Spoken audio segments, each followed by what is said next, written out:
Welcome to OAA Now, your home for Oakland Activities Association news and information. Here's your host, Sammy Taramina.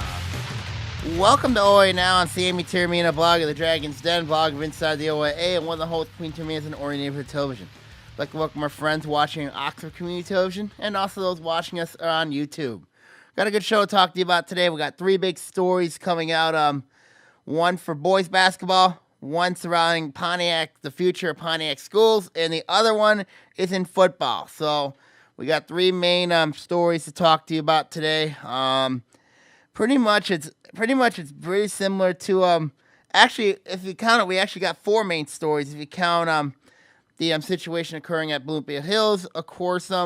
Let's go to our main story. Let's go to our main story. Of course, it's in football. Of course, North Farmington football has named a new football coach, new varsity coach. His name is Bob Chesa.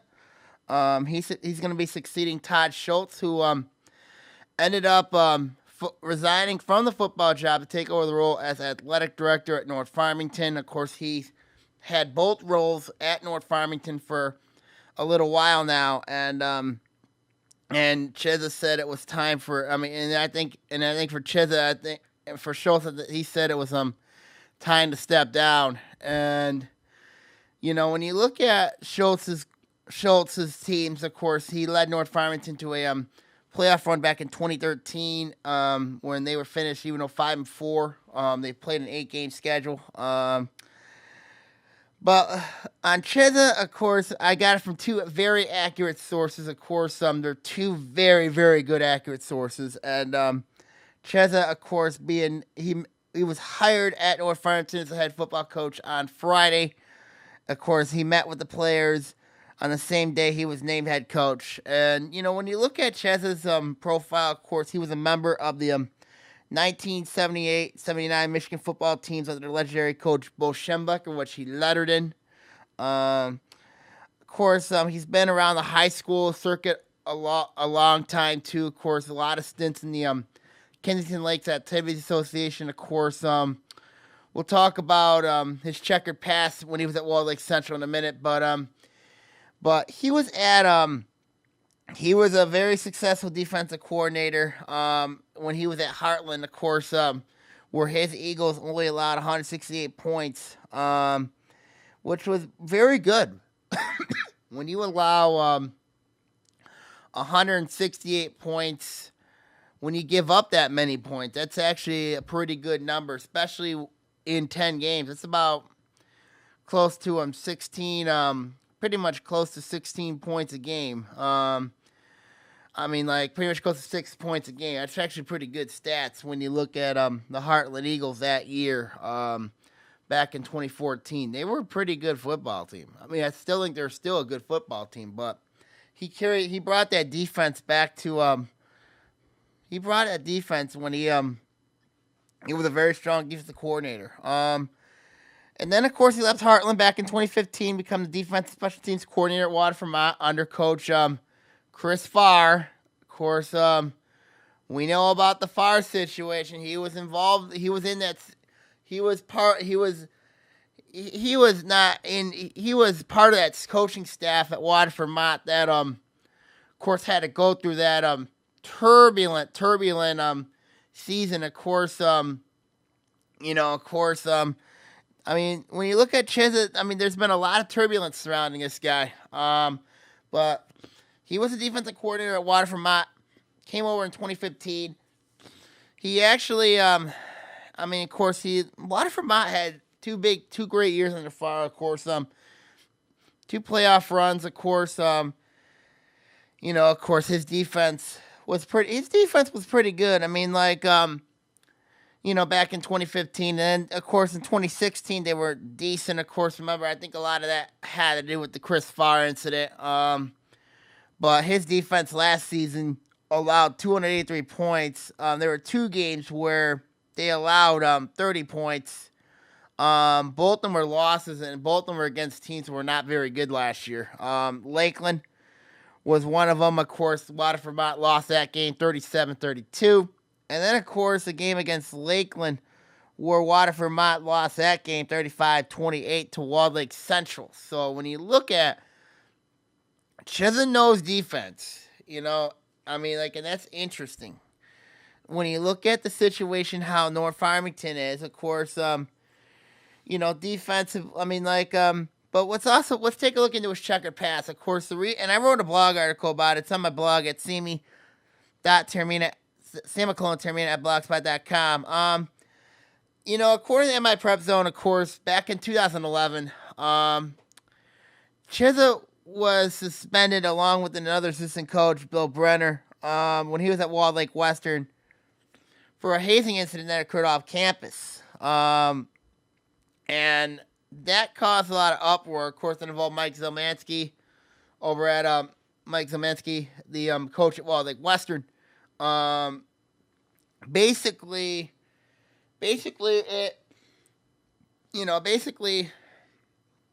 I'm shocked it didn't cost Zelmansky his job. But it did cost Cheza his, that he was suspended. The assistant coach. But I'm shocked he didn't speak at the board meeting over at Walled Lake, at the Walled Lake School Board meeting. I was very shocked he didn't speak. But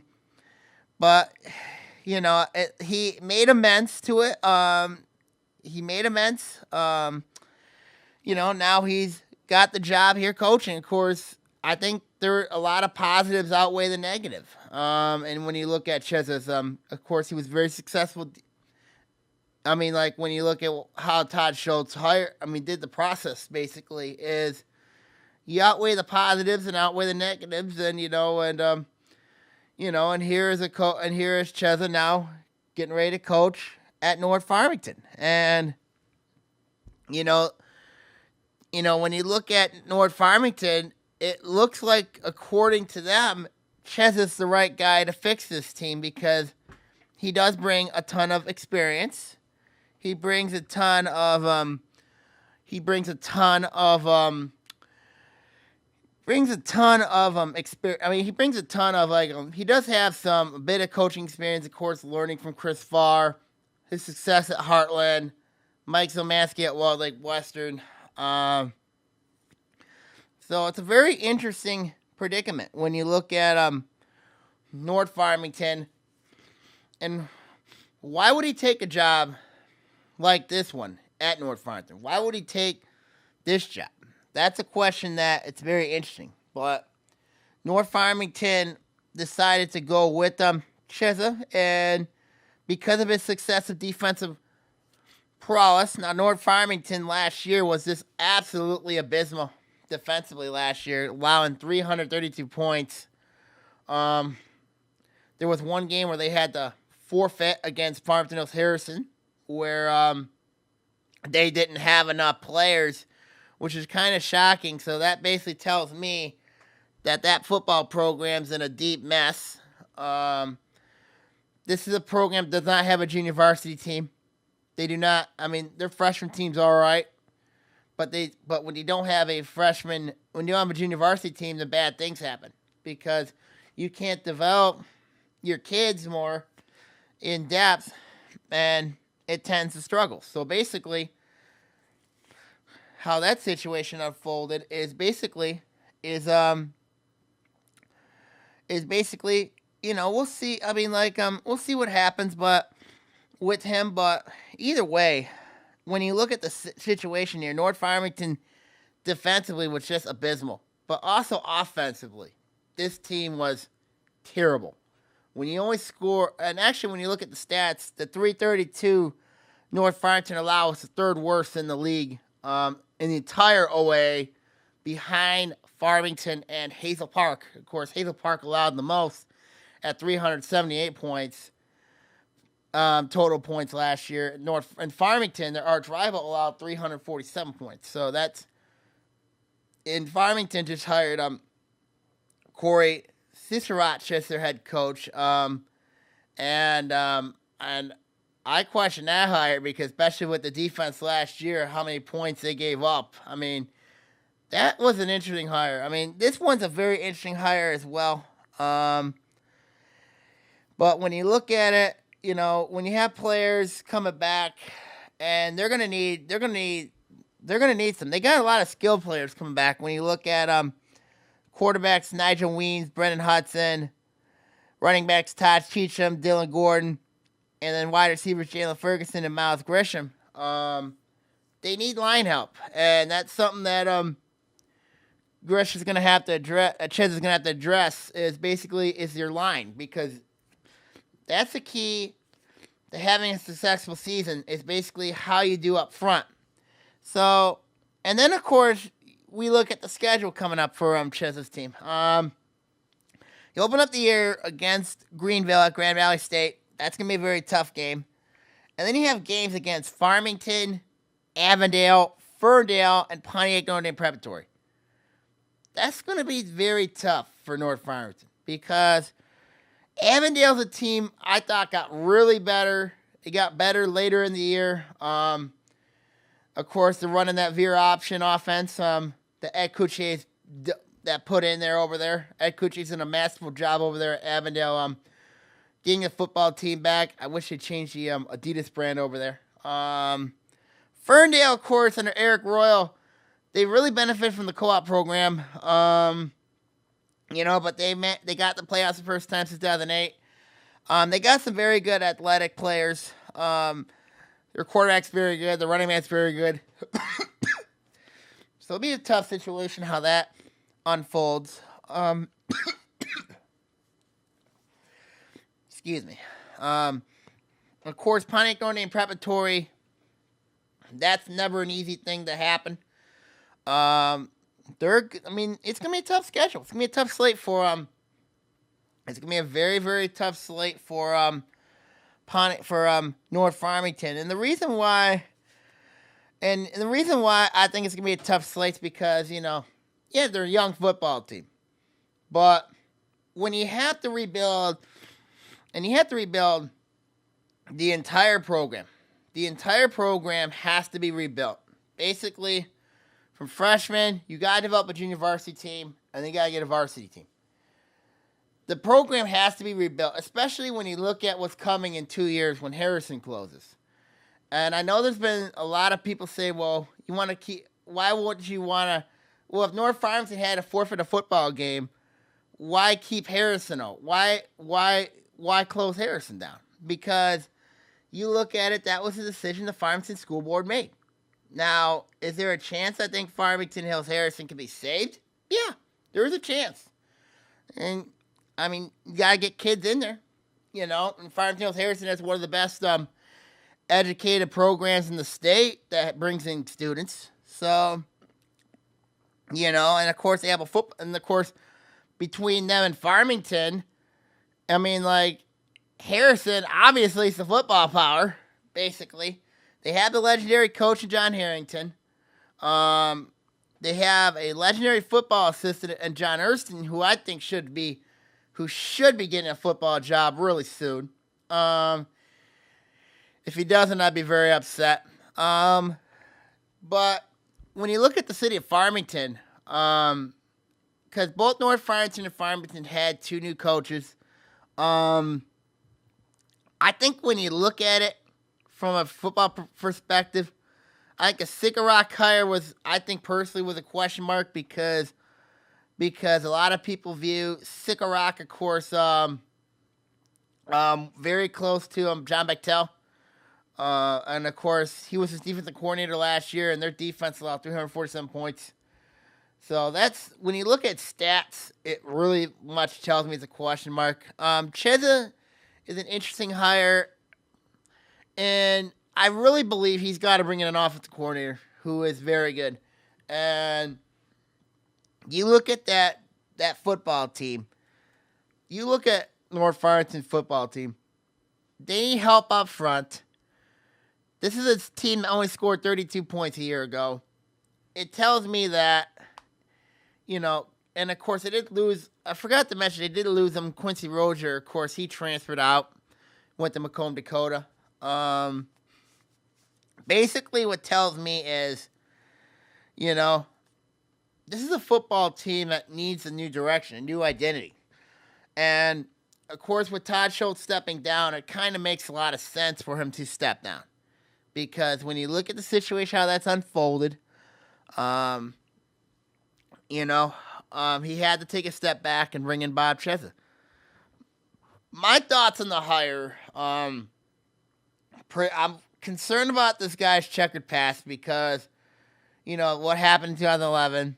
Of course, the incident, he was indirectly, with the, he was part of the staff where Chris Farr ended up getting suspended for 2 games last year for having illegal gatherings. But we don't know if he was there or not. But it still was you still can't have that under MHA rule. So I do got some concerns surrounding him. I do have it's an interesting hire for sure because I think when you look at it, but he's had a history of bouncing back, overcoming adversity as head coach. So, and of course, I'm curious to see how his style plays up because, when you look at North Farmington, I think he might be the right guy to fix this team because this is a team it's virtually a mess because when you look at it, I don't know what program in the city of Farmington is more of a mess, Farmington or North Farmington. So basically, when you look at that situation, North Farmington was they're pretty much a mess. And, this is a program that, Farmington was a mess when, last year. Of course, when you look at, now, you got to give North Farmington a pass here. Both Farmington and North Farmington passed last year because both those teams played in the white. Now they're down in the blue, where a lot of people say this team can compete. I think they can compete, but the problem is, when you look at the situation is, North Farmington, I think right now is in worse shape than Farmington. And Chesa's going to have a very tough challenge to fix the North Farmington football team. It's going to have a very tough challenge. Now, it's going to help him playing teams like Pontiac and Hazel Park, you know what I mean? Because Pontiac, you know what I mean? I know they're a mess. Hazel Park, one thing I can't listen to Hazel Park about is about their hype. I thought Hazel Park would do something last year. They did not. And then, of course, you have Royal Oak, who's under Ray McMahon, who's been up and down. I thought Royal Oak last year would be a very good team. Was I wrong. I didn't expect them to have a 3-6 season. But Chesa's gonna have I think he's gonna have a very hard time over there at North Farmington. I really do. I think the jury is out on Bob Chesa. I think the jury's out on him. I know a lot of people at North Farmington are praising him. But for me personally, I think the jury's out on him. I really do. So, we'll see what happens. We'll see what happens going forward. Apologize a little bit because I've been facing a little bit of a sickness here lately. So, we'll see what happens going forward. Okay, now when we come back, we're going to talk about boys basketball, of course, here on OAA Now.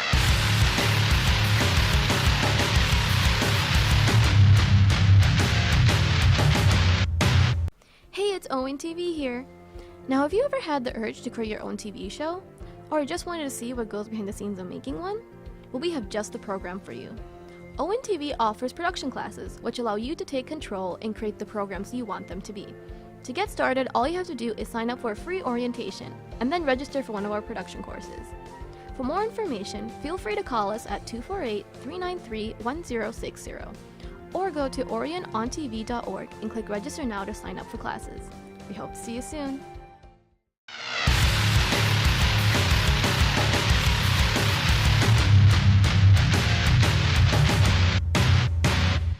Welcome back to OAA Now. I'm Sammy Tiermina here. Of course, talked about the North Farmington football situation. Of course, now we're going to talk about boys basketball. Of course, 2 big shockers, of course, out of Rochester and out of Bloomfield Hills. Of course, both according to both according to state champ sports writer Scott Bernstein, who's been on the show here on so many times. So we're going to talk about the first one, of course, occurring at Bloomfield Hills. When you look at how that came down, of course, Mike Mariansky is no longer coaching at Bloomfield Hills. And when you look at it, of course, this is going to be Bloomfield Hills' fourth coach in 5 years. Because of the situation, how that unfolded, when you look at when you look at what happened in there was, he walked into a very toxic situation. When you look at, of course, having to take over for a program when Dwayne Graves left, where he was forced out because of a scandal. Now he's coaching at Clawson. And of course, Mariansky, of course, came to Bloomfield Hills from West Bloomfield to replace Jeremy Denna. He led the Bloomfield Hills to a share of the white title with West Bloomfield and Pontiac back in 2016. But when you look at the Blackhawks season, this was a team that had a really strong start last year. Had an 8-2 start, and then they went 2-9 the West away. Finished the year at 10-11, losing to Troy at home, 54-47 district semifinal. I was talking to a good friend of mine. I was talking to Jeff Rubin the other day about the Bloomfield Hills situation, and and it's a mess. Because a lot of people said about the situation surrounding Bloomfield Hills is that program has not been stable since Dwayne Graves left. And and Rubin's right. They have not been stable because, of course, this is a program where, after the state championship game back in when Dwayne Graves took them there, they've not been the same team since. And, when you look at rotation, you look at inner turmoil surrounding that. There's been a lot of inner turmoil surrounding that program. So whoever the new coach is going to have a very difficult job to basically to rein in that inner turmoil. It'll be interesting because who I think could be a very interesting candidate for that job, obviously, is Jeff Rubin. And when you look at that possibility, I don't think it's likely, but I think what makes a lot more sense is going to have to be a Jeff Rubin disciple. The reason why I say that is because for this program, Jeff Rubin's a great coach. There's no doubt about that, what he's done with the girls basketball program. But when you look at, if you have a Jeff Rubin disciple there, somebody who can look up to Jeff Rubin for ideas, thoughts, and advice, it gives a person more influence because it gives a person more influence, somebody to go to and talk to, make sure both boys and girls programs are in the same boat. So basically, what I'm saying is, because Jeff Rubin has coached both boys and girls basketball when he was at Andover. He knows how to coach both boys and girls. So basically, what I'm saying, and I hope those people who are at the BIF are listening to this, but I think that's somebody you got to look at, is a Jeff Rubin disciple. Not the Jeff Rubin, a Jeff Rubin disciple. Now, let's say, for example, and I know this is not likely, but it's a thought. If Jeff Rubin were to become the boys' coach, then I think a coach named Darlene Taylor should step in as the girls' coach. The reason why I say this is because Darlene Taylor's been an assistant under Rubin. She has basketball experience. I know she's coached in the junior varsity levels, but I think Darlene Taylor would make a perfect fit if Jeff Rubin were to become the boys' coach, because Darlene Taylor is a Jeff Rubin disciple, because she's worked with Jeff Rubin. not only at Andover, but also at Bloomfield Hills.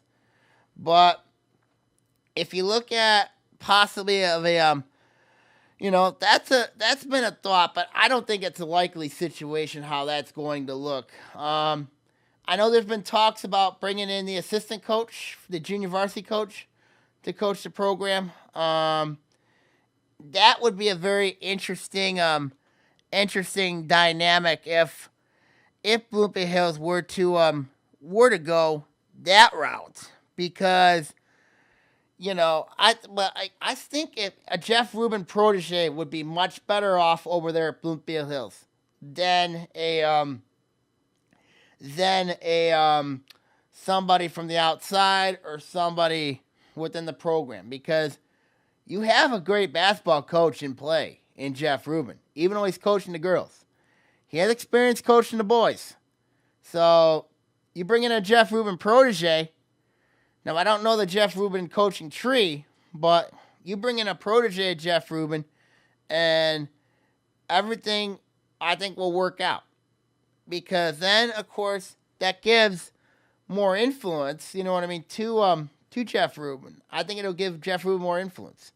And I think that is something that you don't hire the Jeff Rubin.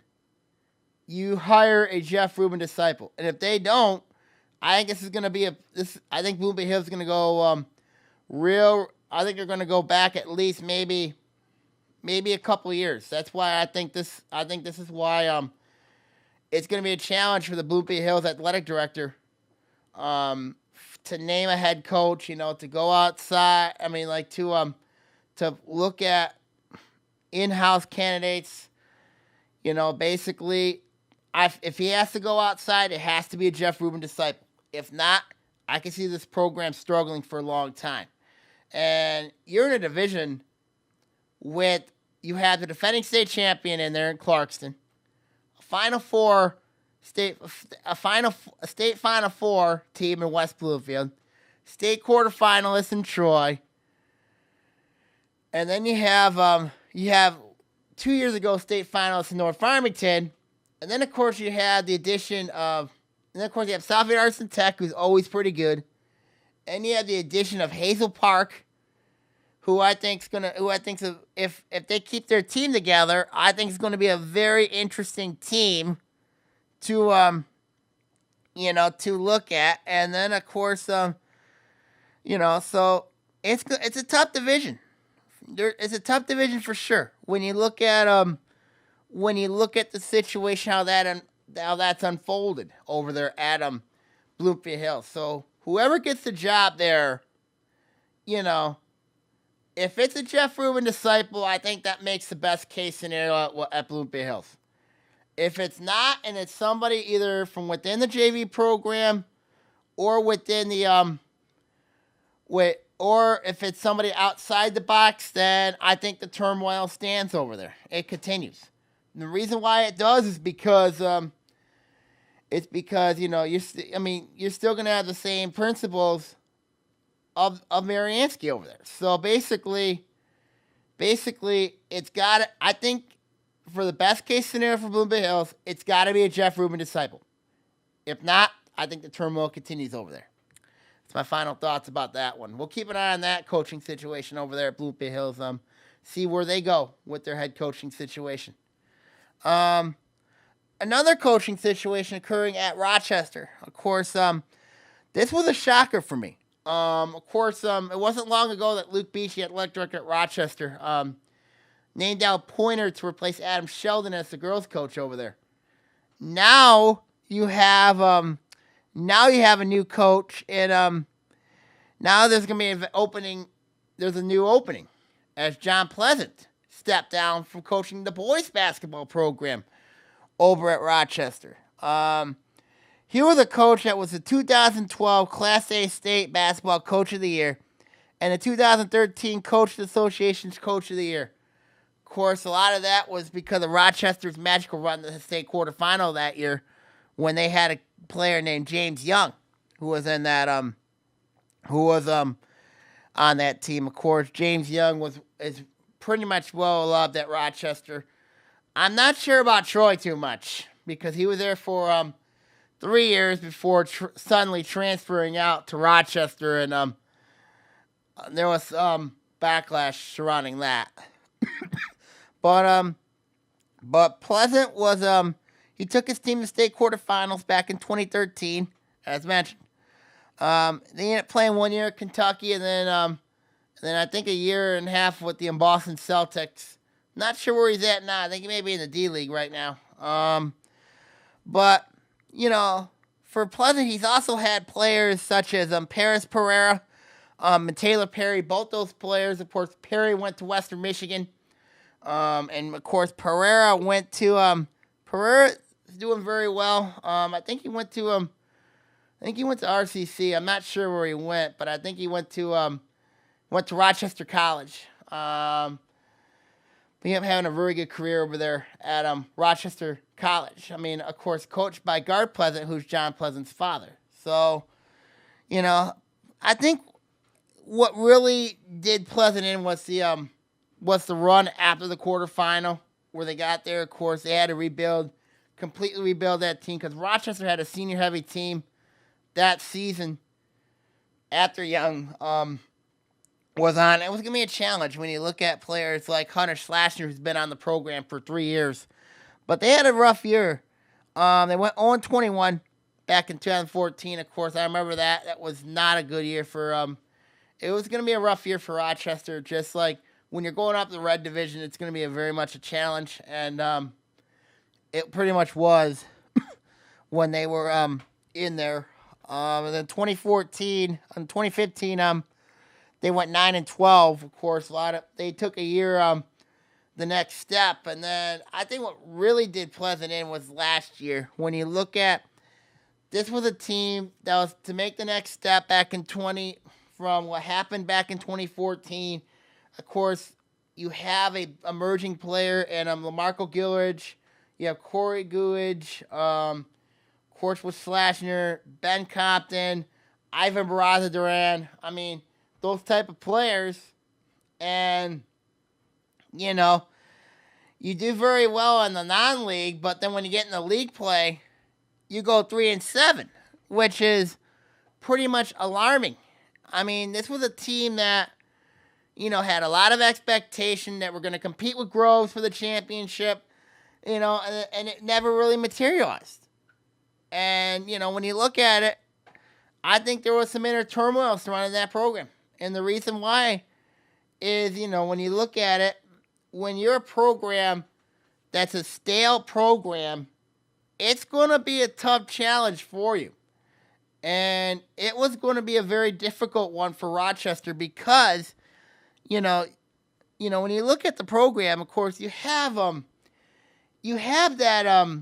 those players, you know what I mean?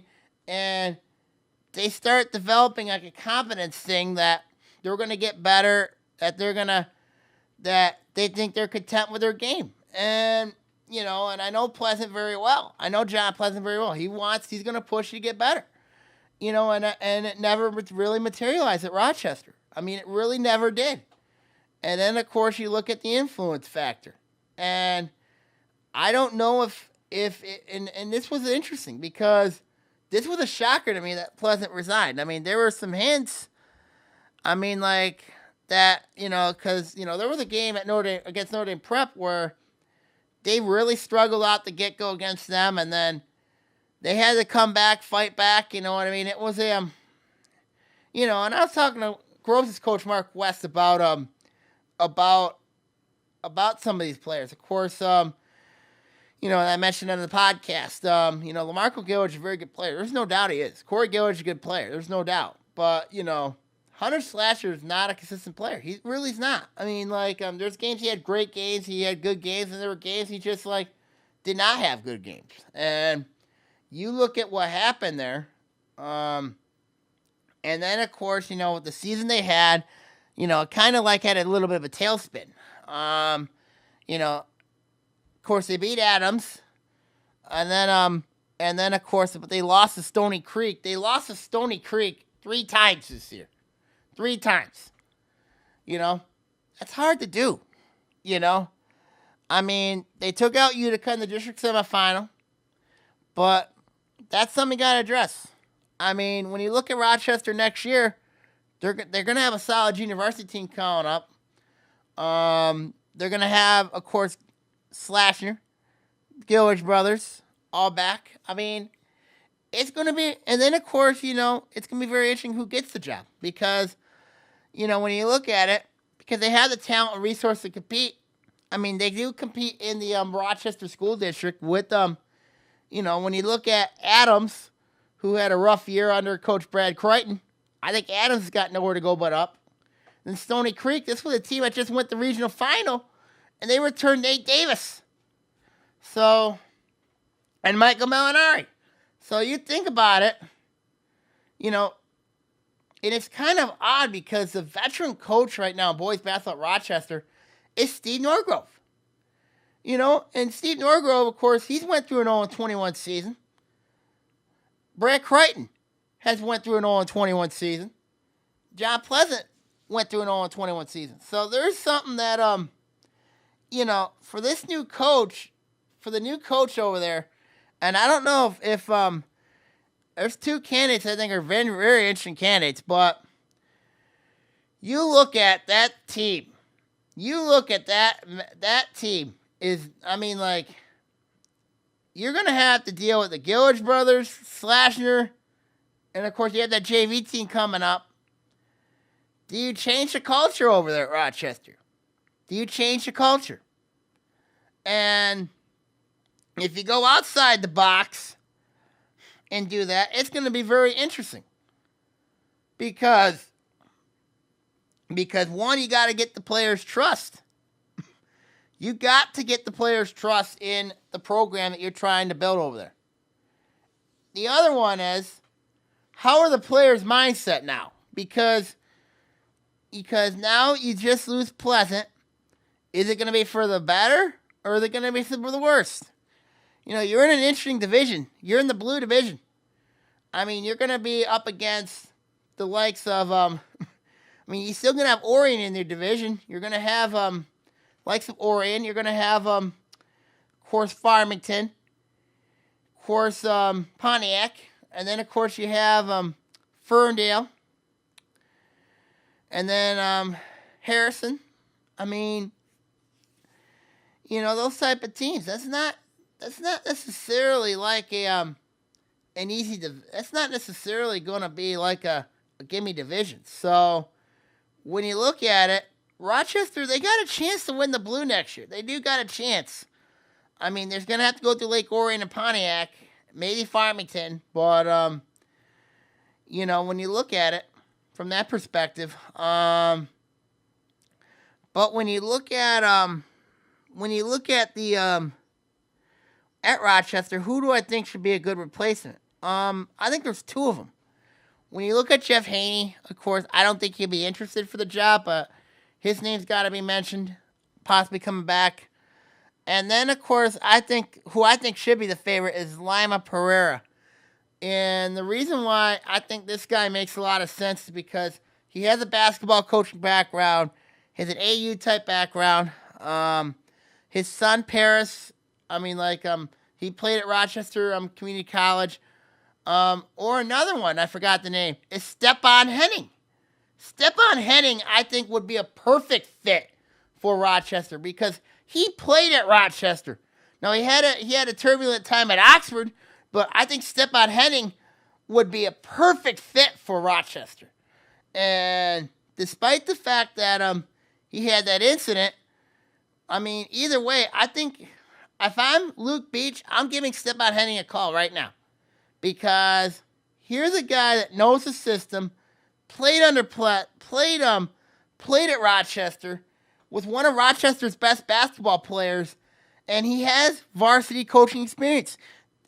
That's a perfect coach, I think, that could coach this team, if you think about it. So I think it's I think Lima Pereira or Stepan Henning makes a lot of sense for the Rochester boys basketball job. Because it would be very interesting. And I think it makes a lot of sense.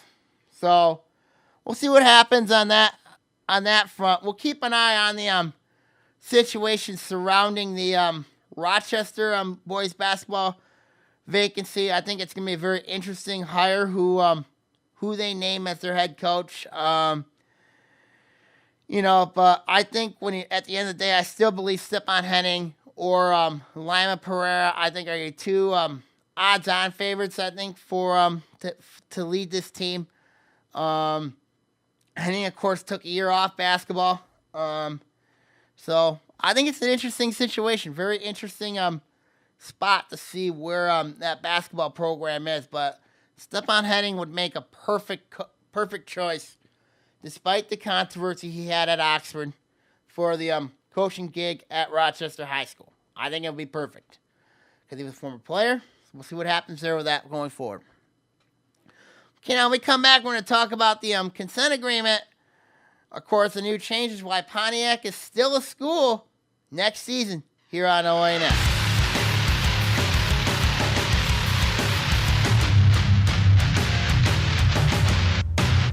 Hey, it's Owen TV here.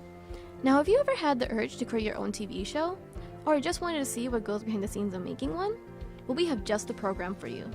Owen TV offers production classes, which allow you to take control and create the programs you want them to be. To get started, all you have to do is sign up for a free orientation, and then register for one of our production courses. For more information, feel free to call us at 248-393-1060. Or go to orionontv.org and click register now to sign up for classes. We hope to see you soon.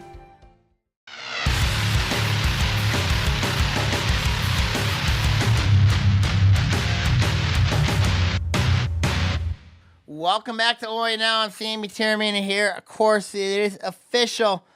Pontiac High School will be in existence next school year. Of course, there was talk surrounding the school district where that they would be subject to close because of the state's releasing their list of low academic achievement.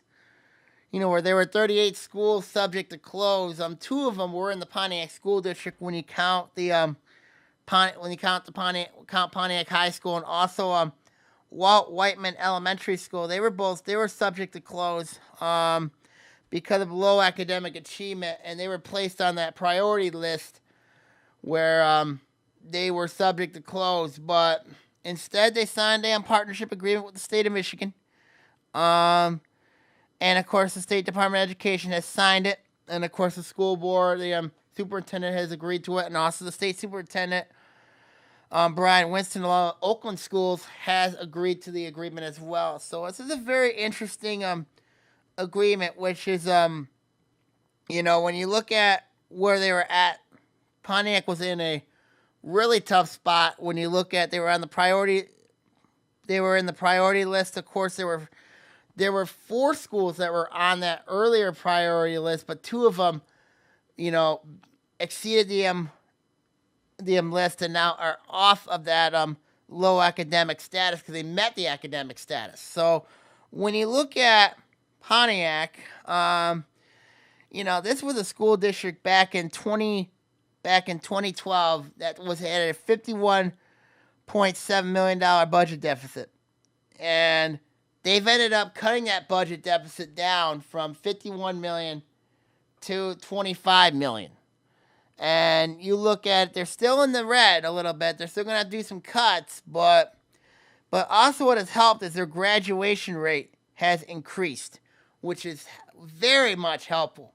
I mean, Pontiac has had a graduation rate of 55%, and they saw that increase from 55% to 69% from the last 3 years. So that's a good upward in the right direction for Pontiac schools, especially when you're graduating kids from your school district and getting them their degrees. You know what I mean? Now, what is it with the law here? And of course, the new partnership agreement, it replaced the original consent agreement that was in place over at Pontiac. Now, Pontiac was in a consent agreement basically back in 2013 when they had an agreement with the state treasurer. Now, of course, the I believe this Department Office of Budget in the state of Michigan is in charge of school closures. They have to get a new agreement in. So, and their consent agreement originally expired. So it's going to expire basically at the end of the year. So basically, when you look at it, it was the right time for them to make this agreement, and of course to make this make this partnership official. I mean, to make this partnership come official. So, so this is a very interesting agreement. You know what I mean? Now, what it means is, of course, it sets the agreement sets up goals, especially in math and reading. Because math and reading are the two biggest importance in the state. And it also, along with attendance, of course, school attendance, the climate and the culture of the school, of course, the climate and the culture was not the greatest when they were there early on, but then when they got the consent agreement, it's starting to get better, starting to turn it around. But it also means Pontiac, those two schools have a year and a half basically to meet 3 to 5% of those target growth in those areas, which means that they could be it could be on the chopping block if they don't meet those expectations and goals that Pontiac could have. So that the state wants them to have. So basically, what it's saying is they have 18 months to turn it around, or everything is done. They're in trouble. They will close the school. That's what the state's basically telling them. Now, the partnership agreement also asks that the school district does bring in some partners to the fold that will help them in the road to recovery. So when you look at it, Pontiac, when you look at other school districts, they have to have partners that can help them out with their road to recovery. What will help them out, basically, is to get them the resources they need, the challenges they need. I don't know if it's the financial support, as that's involved, surrounding that school district, and also the Pontiac High School and the elementary school.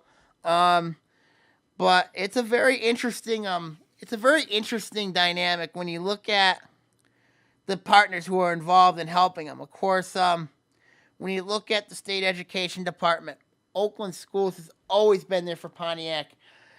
General Motors, very interesting partner there. Of course, Oakland Community College, and of course, Oakland University. When you look at those five, those are five good partners to have. When they're there supporting your school district, to help you raise funds, to help you get advertising, to get jobs, to bring. And Pontiac, they have a very good forensic team. They have a good robotics team. They have a pretty good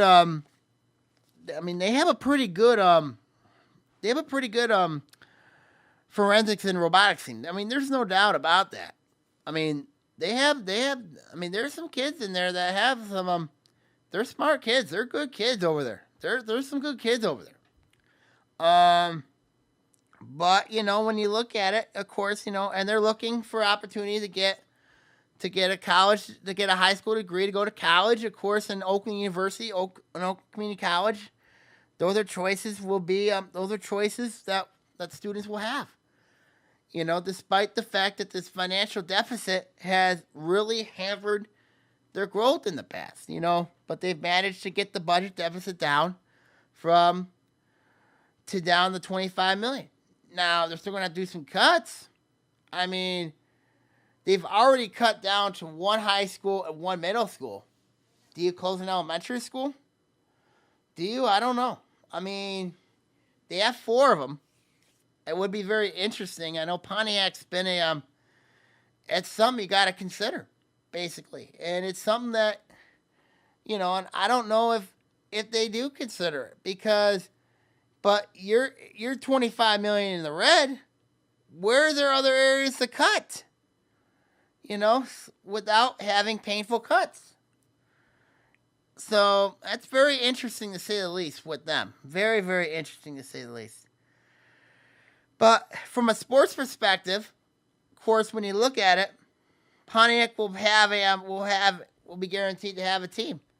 Except they're going to be moving down a class now, because they're going down from Class A to Class B, because they're only going to have 848 students next year. When you look at it, and And a lot of people at Hazel Park's going to hate this, but going up to Class A is going to be I think it's going to be a very daunting task. So when you look at it in June, when the MSA releases their districts, I think most likely around June 24th,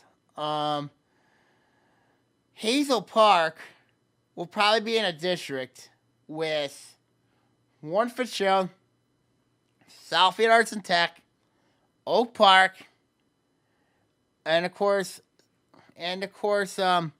Berkeley. That's not easy. That's not an easy situation for them.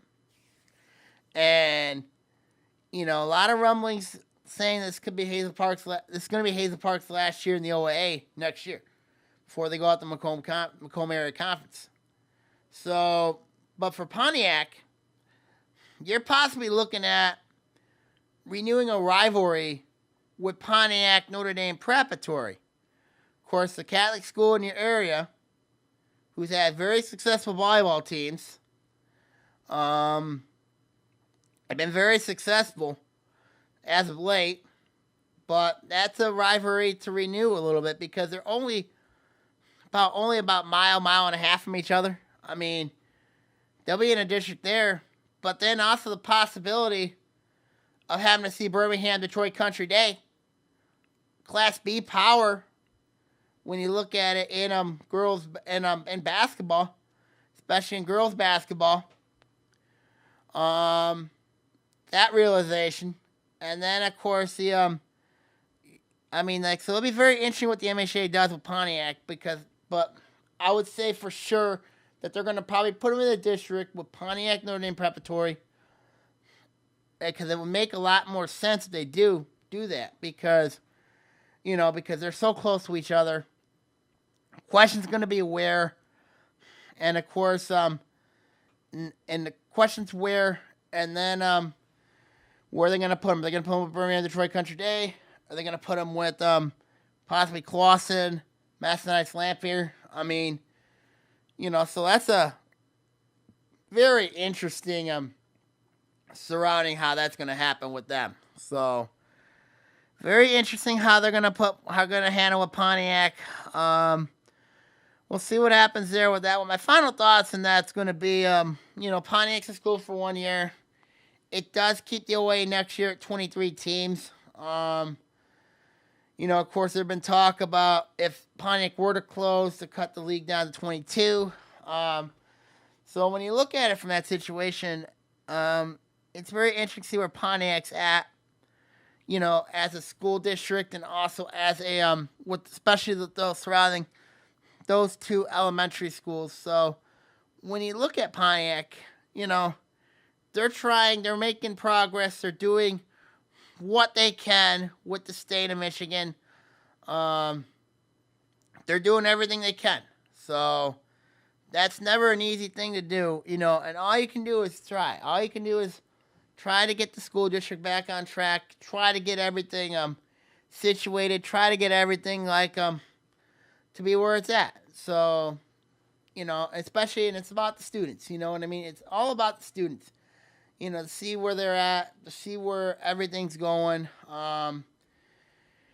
Either way, I think this is a good agreement for both sides. It gives Pontiac a chance to remain open.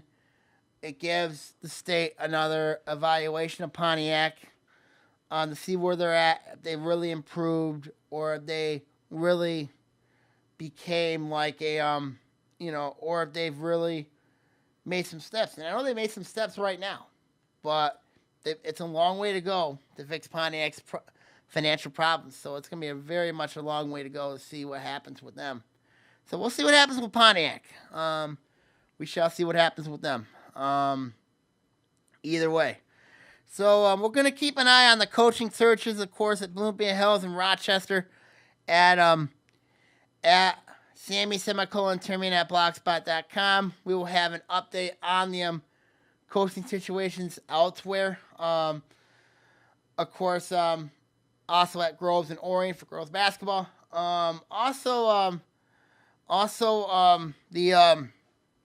We'll keep an eye on your latest updates on baseball, softball, girls soccer, track and field, both boys and girls, also tennis, lacrosse. I mean, keep an eye on that as well. So when you look at it, of course, we did a topic on North Farmington, of course, earlier with Bob Chesed hired their head coach. So it'll be interesting to see what happens there on the. We'll definitely do that with North Farmington on our football preview show we have coming up later in later July and early August. So, so we'll see what happens going forward with that. So, my final thoughts today, of course, a lot of news around the OAA. Of course, a lot of news. Of course, still shocked about the Rochester situation, how Pleasant left. Very surprised he left. Also, Mike Mariansky leaving Bloomfield Hills. I think a lot of people are saying he could be the front runner for the next coaching job at Madison Heights Bishop Foley because he was a player there, who was a student there. Would be a good job for him. So we'll see what happens going forward surrounding the coaching searches, surrounding the both boys and girls basketball. It's a very interesting topic. So we'll see what happens going forward with the basketball searches. So now all the football coaches searches are filled. So it'll be very interesting to see how now these teams can get ready to go in the spring and summer to get them ready for the season. So when it starts this upcoming fall. So we'll see what happens going forward there with the process there. Okay, everybody, I'm going to sign off here. You take care, everybody, for the week. We'll see you all next week. And take care and good luck for the rest of the week. See you soon. See you next week, everybody. OAA Now is produced at Orion Neighborhood Television, Lake Orion's community media outlet. To learn more about ONTV, visit our website at www.orionontv.org or call us at 248-393-1060.